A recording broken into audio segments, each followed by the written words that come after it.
Assalamualaikum warahmatullahi wabarakatuh. Selamat sore untuk Anda semua. Kami akan menyampaikan hasil kerja kelompok kami melalui video ini. Pertama-tama perkenalkan, nama saya Firdaus Nurudini. Nama saya Amalia Rosanna Kalate. Nama saya Agama Kamila. Nama saya Jessica Manu. Nama saya Ida Musi. Nama saya Marcina Satima. Nama saya Desya Kekam. Dengan judul Bahasa dan Realitas. Yang pertama, latar belakang. Manusia merupakan alat utama komunikasi manusia.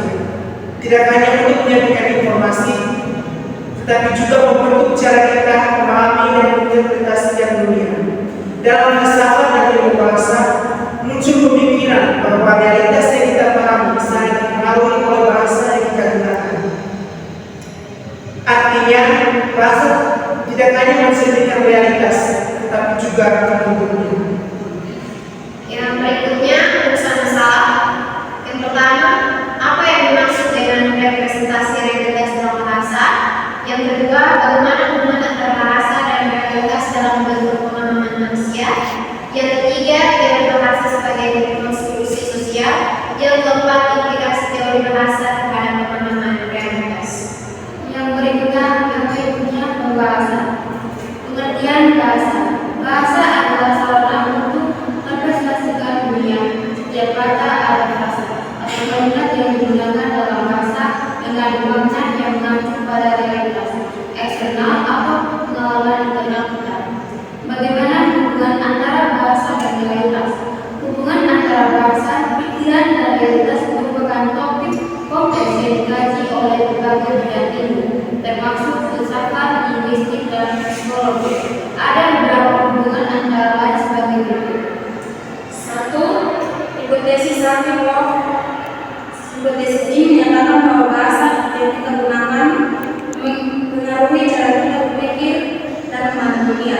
2. Interaksi simbolik. Perspektif ini menekankan dalam simbol termasuk bahasa dalam membentuk interaksi sosial dan konstruksi realitas. 3. Realisme. Posisi ini berpendapat bahwa bahasa merupakan representasi dan realitas yang ada secara independen dan tidak manusia. 4. Konstruktivisme. Pandangan ini berpendapat bahwa realitas dibangun melalui interaksi antara individu dan lingkungan. 1. Bahasa bentuk realitas sosial. Konsep ini sering dikaitkan dengan teori konstruktivisme sosial. 2. Dipengaruhi oleh kekuasaan dan ideologi. Bahasa bisa menjadi alat dominasi seperti bagaimana istilah-istilah tertentu digunakan untuk mempertahankan kekuasaan atau mengesampingkan kelompok lain. Implikasi teori bahasa terhadap pemahaman realitas. Yang pertama, relativitas linguistik atau Sapir-Whorf hipotesis. Penjelasan, menurut teori ini, struktur bahasa seseorang mempengaruhi persepsi dan kategori terhadap realitas. Contoh klasik, suku ini memiliki banyak kata untuk salju yang menggambarkan jenis-jenis salju berbeda. Ini menunjukkan bahwa bahasa tidak hanya mencerminkan realitas, tetapi juga membentuk. Implikasi, realitas bukan sesuatu yang netral dan sama untuk semua orang, tetapi tergantung pada bahasa yang digunakan oleh masing-masing budaya. Yang kedua, filsafat bahasa, Wittgensteinian. Penjelasan dalam karya awalnya, Tractatus Philosophicus, Wittgenstein menyatakan bahwa bahasa menggambarkan dunia, artinya hanya apa yang bisa dikatakan dalam bahasa yang bisa kita pikirkan sebagai nyata. Implikasi, pemahaman kita terhadap realitas bergantung pada bagaimana bahasa digunakan dalam konteks sosial tertentu. Ketiga, konstruksionisme sosial. Penjelasan dalam bukunya The Social Construction of Reality, Berger dan Luhmann menjelaskan bahwa faktor sosial seperti negara, agama, tata uang adalah hasil dari konstruksi sosial yang dibentuk melalui bahasa dan institusi.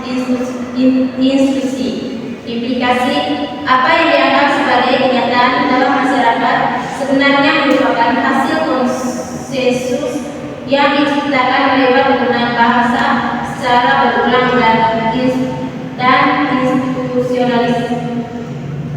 Yang berikut kita masuk pada teori bahasa sebagai konstruksi sosial. Teori bahasa sebagai konstruksi sosial menyatakan bahwa bahasa tidak hanya sebagai alat komunikasi, tetapi juga dibentuk dan dibentuk kembali melalui interaksi sosial dalam masyarakat.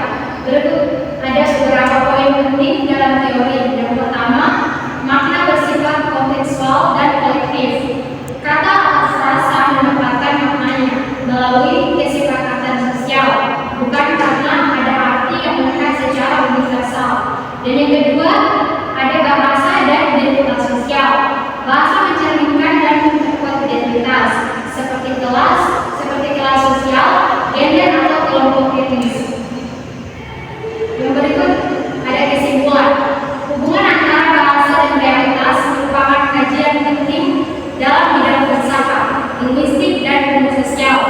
Bahasa bukan hanya sekedar sarana komunikasi, melainkan instrumen utama yang membentuk cara manusia memahami dan menginterpretasikan dunia di sekitarnya. Realitas yang kita kenali seringkali merupakan hasil konstruksi linguistik di mana kata-kata dan struktur bahasa membimbing pemahaman kita tentang objek, peristiwa, dan konsep abstrak. Sekian penjelasan dari kelompok kami. Wassalamualaikum warahmatullahi wabarakatuh.